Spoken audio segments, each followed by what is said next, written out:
El maestro Oscar Mauricio Guerra Fort es el comisionado del Instituto Nacional de Transparencia, Acceso a la Información y Protección de Datos. Y esta mañana platico con él.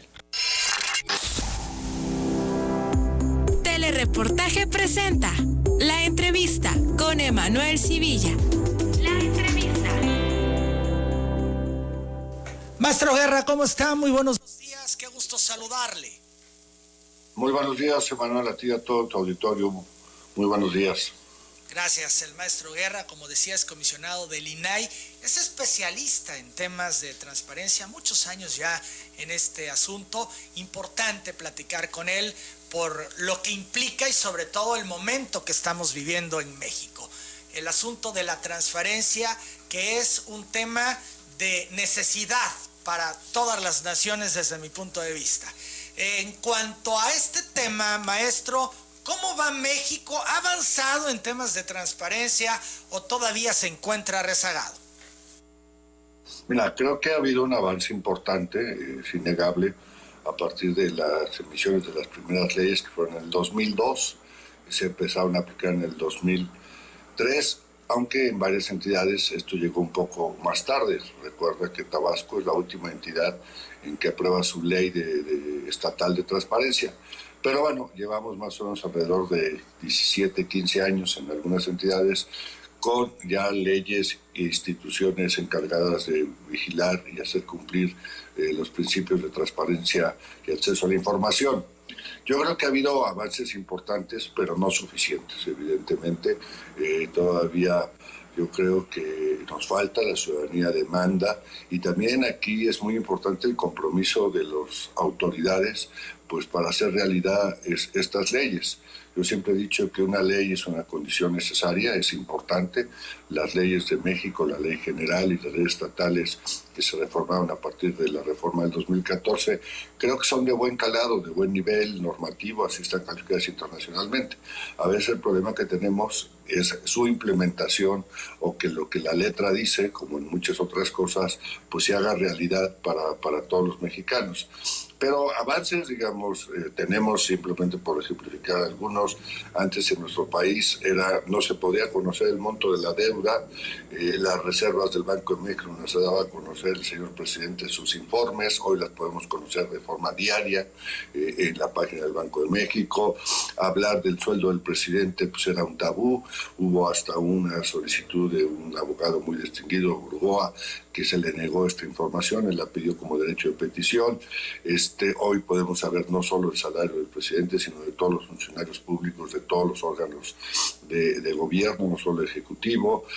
Hoy podemos tener acceso a los contratos, a los padrones de los programas sociales, etcétera, etcétera. Creo que hay avances considerables. Simplemente decirte que gracias a ustedes, los medios de comunicación y al periodismo de investigación, pues con solicitudes de información, con acceso a la información, hemos podido conocer pues hechos tan lamentables como el de la Casa Blanca, no solamente con solicitudes, pero las solicitudes han sido un factor importante en estas investigaciones, también el de la estafa maestra, por poner algunos casos en ese sentido, ¿no? También gracias al acceso a la información en su momento se dio a conocer que la carpeta de investigación íntegra de inversión pública, pues de lo que eran o no las investigaciones que se habían hecho para la desaparición de los 43 muchachos de Guerrero. Entonces creo que hay avances importantes, pero hay pendientes en ese sentido, y creo yo los pondría en 2 puntos. Uno, que las dependencias públicas ya les caiga el chip de que la transparencia es una obligación, el acceso a la información, que toda la información que ellos generen, porque todo lo que hagan lo deben de documentar, eso así lo dice la ley, pues el público puede tener acceso con una simple solicitud, que ellos no son dueños de la información, sino la información es de todos, dado que todos aportamos recursos públicos. Y solo en casos muy extremos puede ser reservada, la ley es muy acotada en eso, y solo la reserva es temporal. Pero esa es la excepción, y no a veces, como se quiere, a veces reservar cosas que no caen dentro de estos causales de reserva. Y la otra, pues el obviamente tema debemos está impulsar. en la implementación. Entiendo yo que también tiene que ver con la voluntad de quienes nos gobiernan. Totalmente, aunque digamos eso no se puede medir, sí se puede ver en los resultados, ¿no? Yo siempre le he dicho, cuando el titular de más arriba se pone la camiseta, por decir, y les es claros a todos sus gentes que trabajan, sus gentes que están con ellos, ya sean sus secretarios, todos aquellos titulares, pues de que la transparencia hay que cumplirla y que queda claro que todo lo que se solicita. Porque muchas veces hay que decirlo que los que detentan la información, que pues son encargados de algunas unidades administrativas, a veces subdirectores, jefes de departamento, pues a veces ellos también tienen como temor entregar determinada información, no porque no sea pública, sino porque esto pueda generar pues algún problema, rescosor, enojo de sus superiores, ¿no? Ahora, importante también, son las 8 de la mañana, 20 minutos, estamos platicando con el comisionado del INAI, Óscar Guerra. Podríamos decir que la opacidad es una especie de virus que le pega a todos los niveles de gobierno o específicamente a uno. No, a todos los niveles de gobierno. Mira, tú te puedes encontrar en el gobierno federal dependencias que de verdad son muy buenas, cada vez son más, que responden perfectamente sus solicitudes, que suben la información que la ley les obliga a subir, y otra misma dependencia en ese mismo poder ejecutivo federal que, digamos, hace todo lo contrario o pone trabas, haciendo ampliaciones a las respuestas, preveniendo las respuestas, buscando causales de reserva que no son, no subiendo toda la información. Pero a veces nos toca que en una misma dependencia, si la solicitud llega a un área u otra área de la misma dependencia, la respuesta en una puede ser la correcta o la que la ley marca y en la otra no. Digamos, así de diferencia o de heterogéneo a veces es este asunto. Por lo cual, pues bueno, yo creo que uno de los grandes retos es, como tú decías, que pues ellos ya tengan claro, y la ética pública, que aquí es muy importante, que pues ellos son servidores públicos y que hay una ley que los obliga, porque es la palabra, los obliga a entregar la información que es pública. El otro reto, perdón, que te quería simplemente poner, es también que requerimos que los ciudadanos cada vez se apropien más de este derecho, lo utilicen más. Digamos, sí tenemos un número de solicitudes importante, que consulten información y que con esa información puedan hacer más preguntas, puedan participar, puedan proponer en ese sentido, ¿no? Hoy yo creo que tenemos muchísima información. Acabamos nosotros de sacar a la luz pública una nueva aplicación de la Plataforma Nacional de Transparencia, que es el mecanismo tecnológico donde la gente puede hacer solicitudes en todo el país, puede interponer quejas si la respuesta no es la correcta, y está toda la información que se ha publicado por parte de todas las dependencias del país, que son poco más de 8,000 dependencias. Es muchísima información, eso es cierto, que a veces cuesta trabajo ubicarla, y por eso sacamos los buscadores que permiten que la gente pueda rastrear mucho más fácil y más rápido la información, digamos, poner el nombre de una persona y con eso sabrá, digamos, cuáles son sus percepciones, sus salarios, sus prestaciones. También puede rastrear los contratos, digamos, tan importantes, por estado, por empresa, por monto. También, digamos, puede conocer todos los trámites y servicios que ofrecen las diversas dependencias. Pero vuelvo a decir, esto no es solo para la federación, es para todo el país, para el orden federal, estatal, municipal, legislativo, judicial, órganos autónomos, universidades, partidos políticos y sindicatos que reciben recursos públicos. Digamos, es un universo muy amplio de información, y estos buscadores, por lo que hemos visto estas primeras 2 semanas que han funcionado, pues a la gente les han caído muy bien, porque nos ha dicho que sí encuentran mucho más rápido la información, ¿no? Que ese es pues nuestro objetivo y esa es nuestra misión. 8 de la mañana, 23 minutos. Hemos escuchado por años denuncias de anteriores administraciones que se resistían a la transparencia. En este aspecto, ¿cómo se ha comportado la 4T, el gobierno de López Obrador? ¿Es un interesado en transparentar todo? Bueno, tenemos ahí también una respuesta heterogénea. Algunos, digamos, están muy comprometidos y cumplen. Nosotros nos queda claro, y esto pues lo escuchamos todos los días, que el titular del Ejecutivo, o sea, el presidente de la República, pues una de sus banderas principales es la transparencia y la lucha anticorrupción. Y muchas cosas él las dice y las anuncia en estas conferencias mañaneras, pero a veces estas mismas afirmaciones y lo que él ahí expone, pues genera por la gente más preguntas sobre ese tipo de cuestiones. Creo que ahí falta un buen enroque entre lo que el presidente está avisándonos o nos está comunicando las mañanas con que las dependencias encargadas de estas cuestiones, ya sea en materia de salud, ya sea en materia de economía, ya sea en materia de delincuencia, etcétera, pues se tenga la información que le dé sustento, digamos, a lo que él está comunicándonos por la mañana.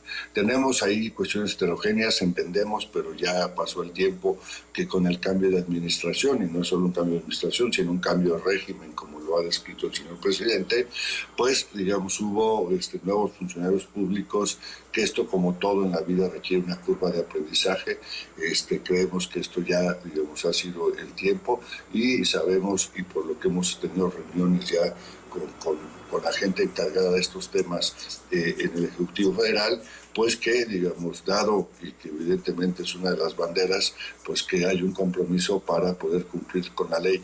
A veces te diría que no es un asunto de fondo, sino de forma, de procedimientos, de tiempos, de plazos, de cómo se hace, ¿no? Porque muchas veces, bueno, pues esa información ya se debe a conocer, sí, pero aunque ya se debe a conocer al ciudadano, al solicitante, hay que entregársela a él como lo pide, y hay un plazo para contestarla, etcétera. Digamos, las formalidades de la ley, que pues realmente son importantes, están en la ley, en ese sentido. Lo que sí hemos tenido buena respuesta es en la publicación de información. Por ejemplo, yo hice un análisis de los contratos de Pemex, tanto del 2018 al 2019, y por decirte que ya el 2019 toca la actual administración, pues ahí encontré los 1.400 contratos que Pemex y sus empresas filiales, o sus empresas productivas, subsidiarias, tienen, y los montos y todo. Ahí sí creo que hay un avance. Donde sí nos falta, pero creo que hemos tenido muchos acercamientos ya con ellos, es, digamos, afinar más la parte procedimental.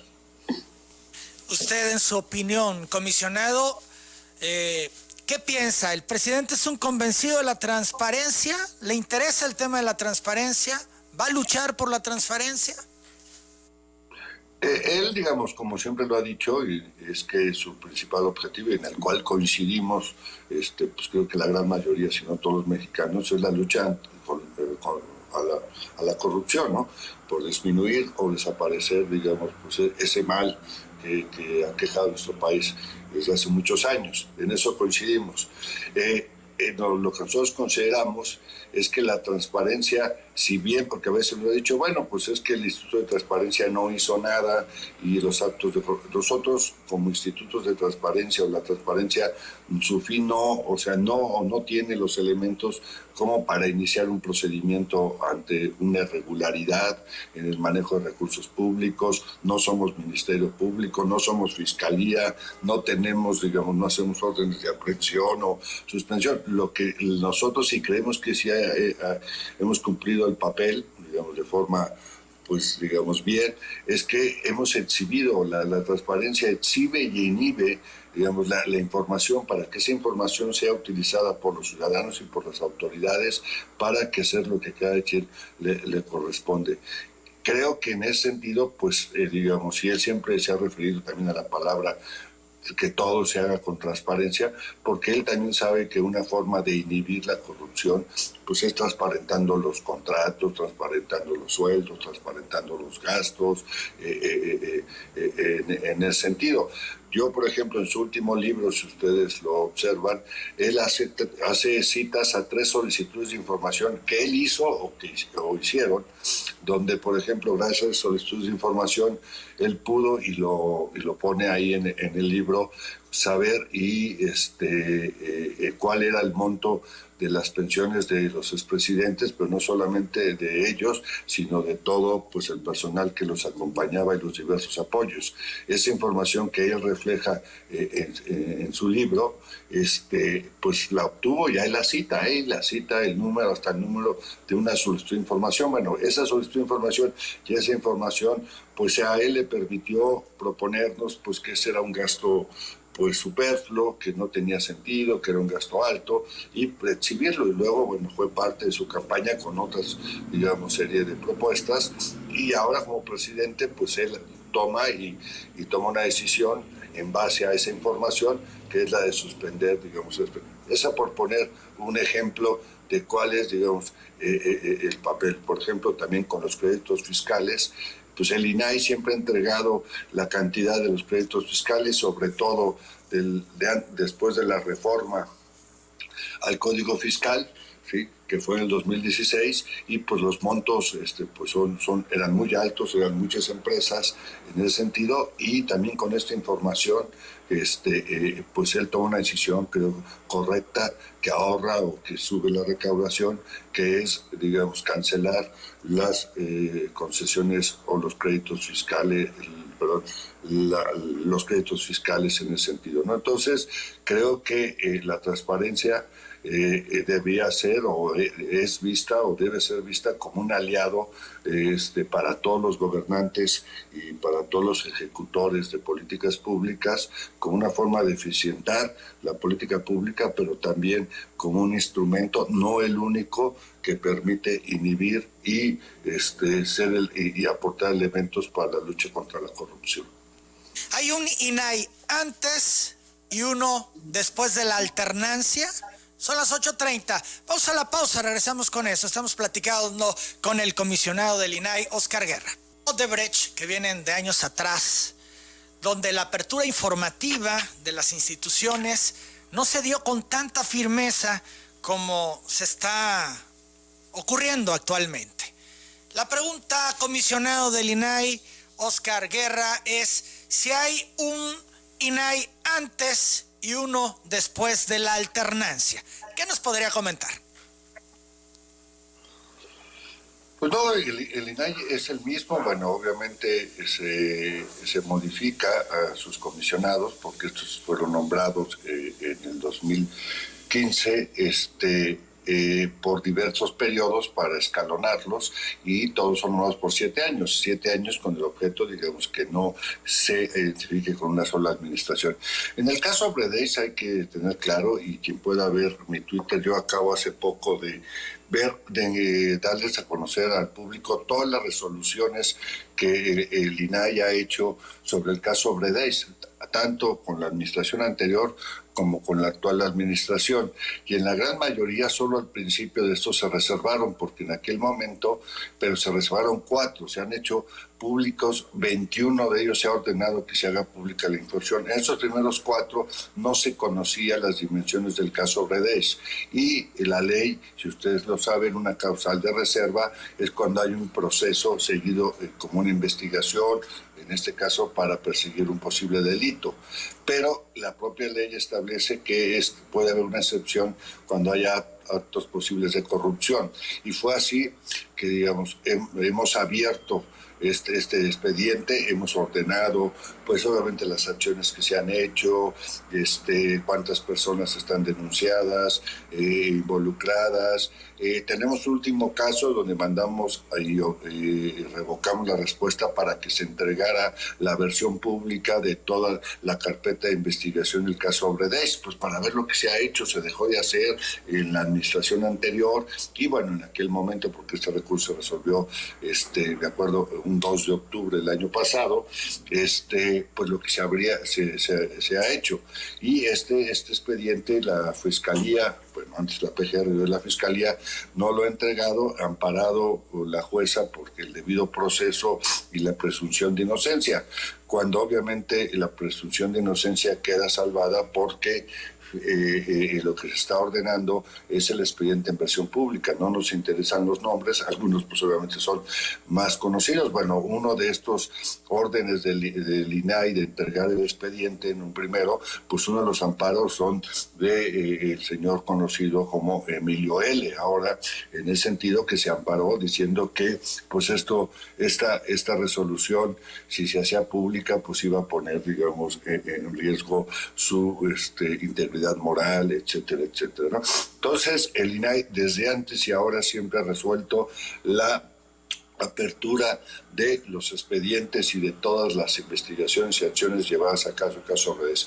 Vuelvo a decir, en los 3 primeros casos no fue así, y eso fue hace más de 5 años, porque el caso Redés no tenía las dimensiones todavía de ser actos de corrupción. Cuando esto se supo para casos de América Latina, cuando hubo declaraciones de funcionarios de Redés juradas en otros países de que estaban involucrados diversos funcionarios mexicanos y que estos habían aportado dineros a campañas políticas, como hoy el titular de la unidad de inteligencia financiera en su calidad de fiscal también involucró recursos de Obredés a campañas políticas de en aquel momento el presidente y luego que fue destituido de su puesto. Cuando todos esos acontecimientos desde antes, el INAI obviamente reclasificó no como una investigación cualquiera, por decirlo así, sino una investigación que caía claramente en posibles actos de corrupción, y por lo cual se ha ordenado desde hace más de 3 años o 4 años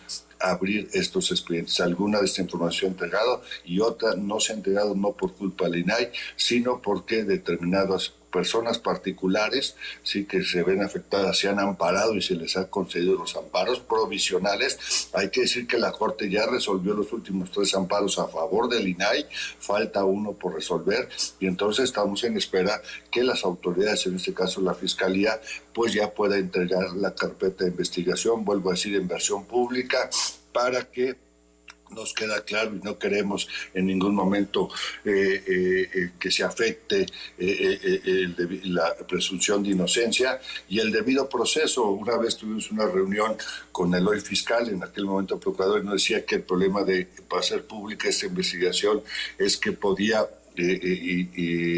generar problemas con el debido proceso y el caso se podría caer, y eso el INAI sería parte culpable de que se cayera el caso si se hacía público.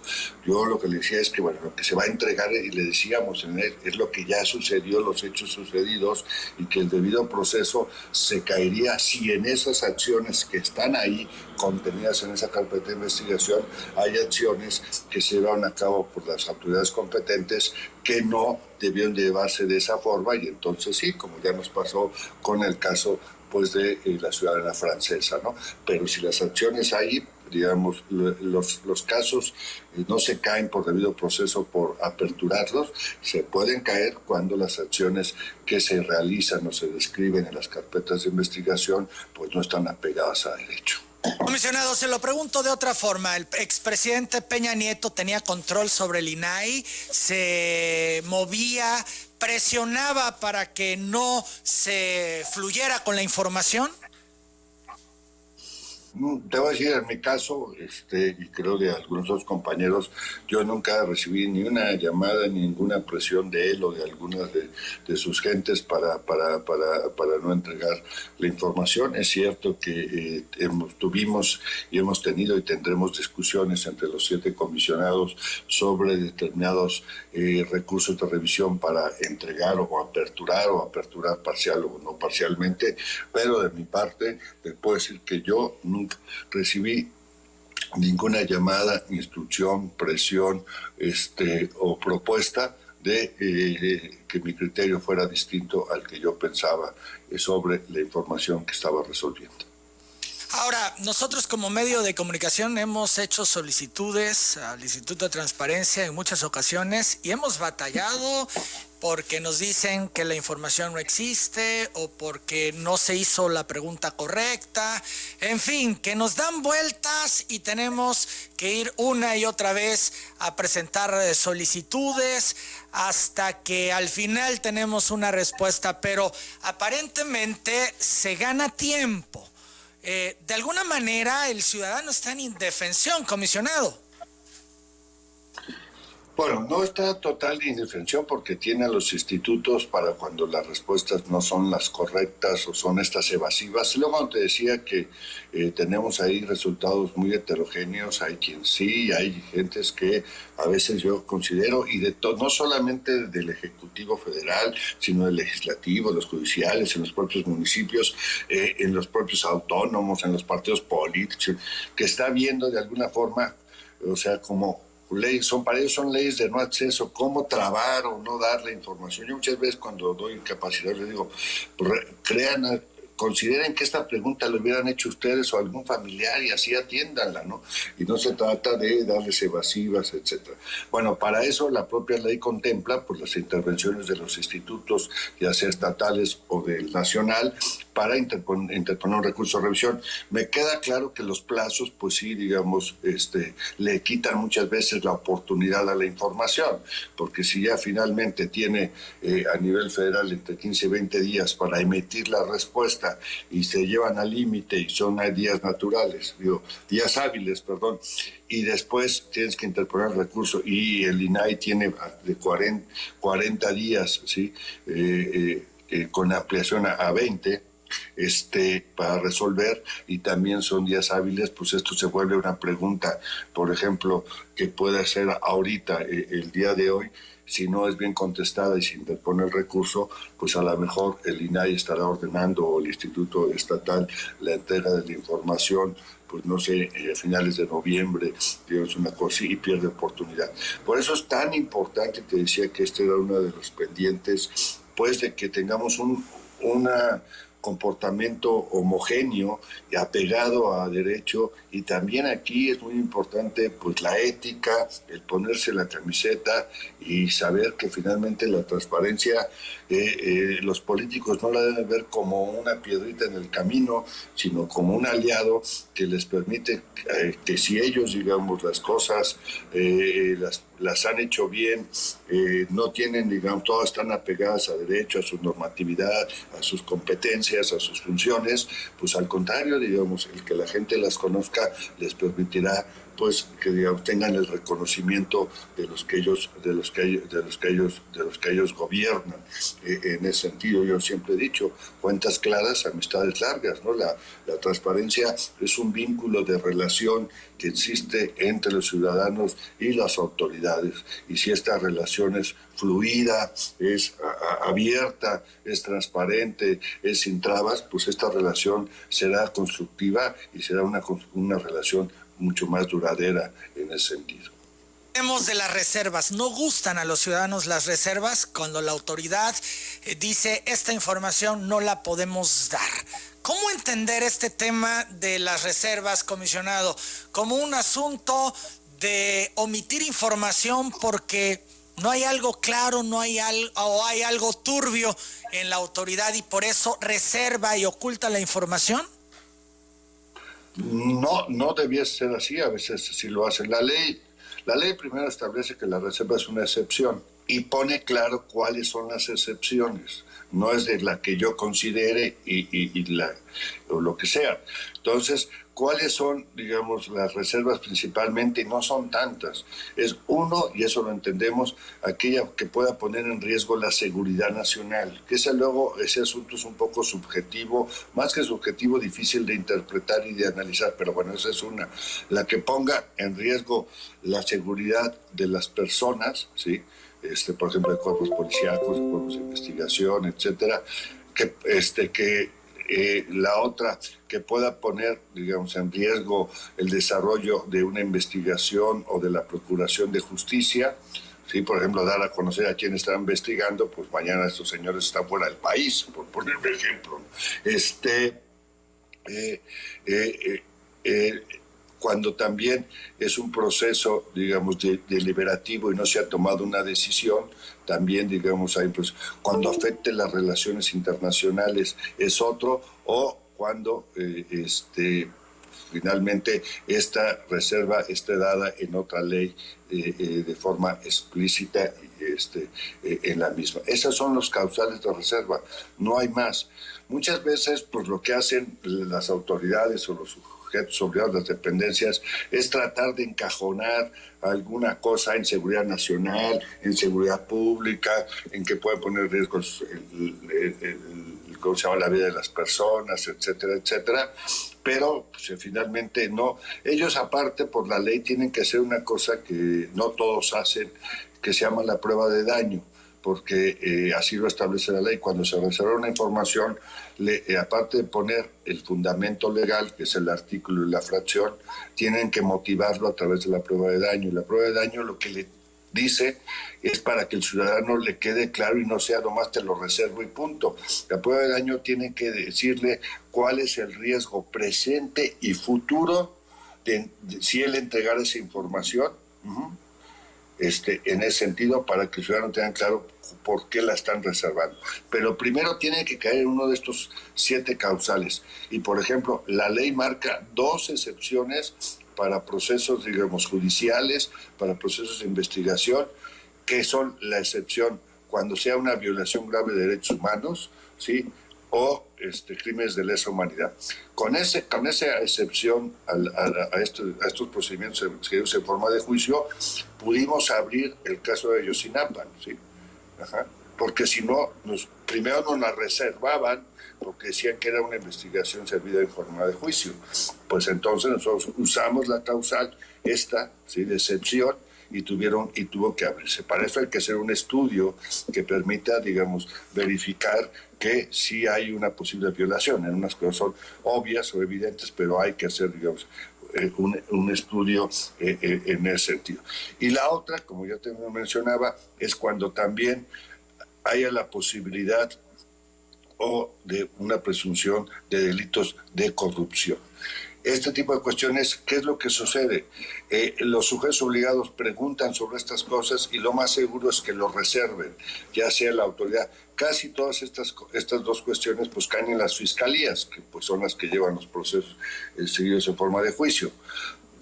Las fiscalías ya sea federal o estatal. Pero ahí es donde les toca a los institutos estatales y al nacional intervenir y decir, no, señor, esta reserva sí aplica porque es un procedimiento seguido en forma de juicio, pero cae en la excepción de violación de derechos humanos, por lo cual hay que abrir, o de crímenes de lesa humanidad, o de posibles actos de corrupción. Te pongo 2 ejemplos de esa excepción. Uno es el caso de Ayotzinapa y otro es el caso Bredes, que hemos utilizado para poder abrir y ordenar la entrega de esa información. En versiones públicas es muy importante porque finalmente no se trata de juzgar a las personas antes de que el juicio haya finalizado, pero que sí nosotros, los ciudadanos, podemos conocer cuáles son las acciones que la autoridad competente, en este caso la Fiscalía, ha hecho o ha dejado de hacer. Hablemos de Tabasco. ¿Cómo va en temas de transparencia la entidad? Bueno, pues Tabasco acaba de tener un cambio en sus comisionados, sobre todo en el comisionado presidente. Pues, digamos, es una entidad que está dentro del Sistema Nacional de Transparencia, que está ya, obviamente, como todas las entidades, dentro de la plataforma. Tiene, digamos, un número de solicitudes pues importante para hacer el tamaño de la entidad, y también ha cumplido con sus obligaciones de transparencia. Algo que creemos que se debe hacer y que ya estamos viendo con el actual presidente y las comisionadas es reforzar un poco la capacitación para subir información y para estas pruebas de daño o para la entrega de información. Y también la evaluación que debe hacer el instituto para saber que lo que se está subiendo de información en los portales y en la plataforma es la forma correcta. Yo la vería, digamos, en términos generales bien, pero como todo, igual que el INAI y todos, creo que hay muchas acciones que pueden mejorar. Y una que creo que es muy importante y que te quería yo también comentar, es estimular en los ciudadanos, ya lo decía yo, y en todas las personas, el uso de este derecho, pero lo que tenemos, digamos, que convencer, y creo que no es difícil, es de la utilidad que tiene este derecho, no solamente, digamos, para conocer por las realidades de nuestra vida y de nuestra administración pública, sino para resolver cuestiones muy concretas de nuestro alrededor. En el caso de ustedes, pues con los municipios, las autoridades municipales, pues conocer, digamos, cuáles son las políticas para recoger la basura, cómo se puede modificar ese horario, cómo puedo obtener una licencia para poder, digamos, tener un establecimiento mercantil, qué programas sociales puedo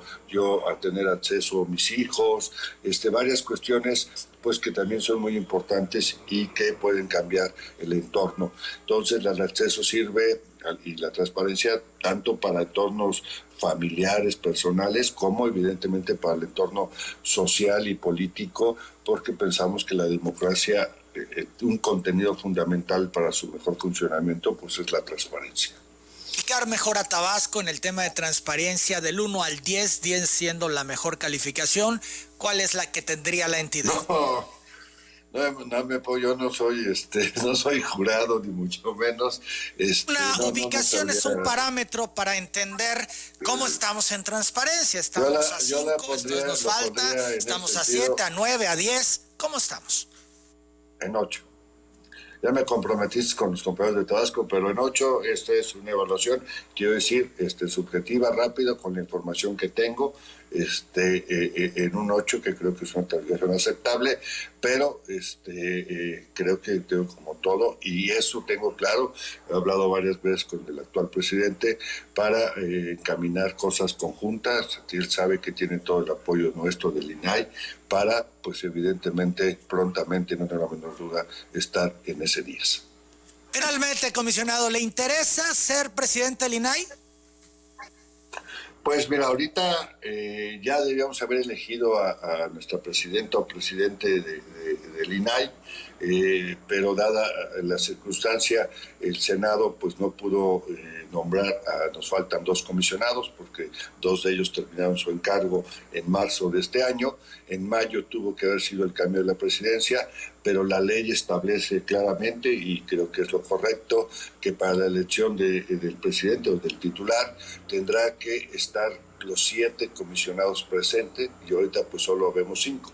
Entonces tomamos una decisión, creo que buena, salamónica en ese sentido, y para seguir generar, digamos, estabilidad en nuestro funcionamiento, que el presidente Francisco Acuña, que terminaba en mayo, continuara temporalmente hasta que el Senado pues nombre a los otros 2, y ya nombrados inmediatamente el comisionado Acuña dejaría la presidencia para dar paso a la elección de nuestra nueva presidenta o presidente.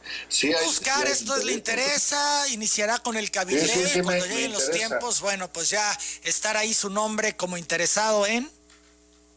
Sí, estoy interesado, ya lo he dicho en algunas ocasiones. Hay que ver, digamos, cómo se desarrollan las cosas, pero sí hay interés. Yo llevo ya un tiempo, como tú lo decías al principio, en esta. Fui 9 años comisionado presidente del Instituto de Transparencia de la Ciudad de México, y acá el Senado me nombró por 8 años, serán 17 años que tendré en estos temas, y sí me gustaría, pues mis últimos 2 años que me restan, pues ojalá, pero estoy abierto, digamos, también a hablar y platicar con nuestros compañeros y utilizar y ver cuál es la mejor opción. Pues a mis últimos 2 años, mis últimos 2 como comisionado de transparencia del INAI, pues sería, digamos, cerrar pues con un broche de oro, pero bueno, eso no depende de mí, sino depende pues de los otros 6 compañeros, porque en el INAI, igual que en casi todos los órganos, somos nosotros mismos quien va a elegir a nuestra presidenta o presidente. 2 minutos, comisionado, muy amable. Muchísimas gracias, Manuel, ha sido muy buena entrevista, te agradezco, y a las órdenes a ti y a todo tu público, el INAI y el Instituto de Transparencia de Tabasco, pues para que hagan este derecho una realidad y nosotros podamos apoyar y ayudar, ahí estaremos. Muy buenos días. Son las 8 de la mañana con 55 minutos. Es el maestro Oscar Mauricio Guerra Fort, comisionado del Instituto Nacional de Transparencia, Acceso a la Información y Protección de Datos.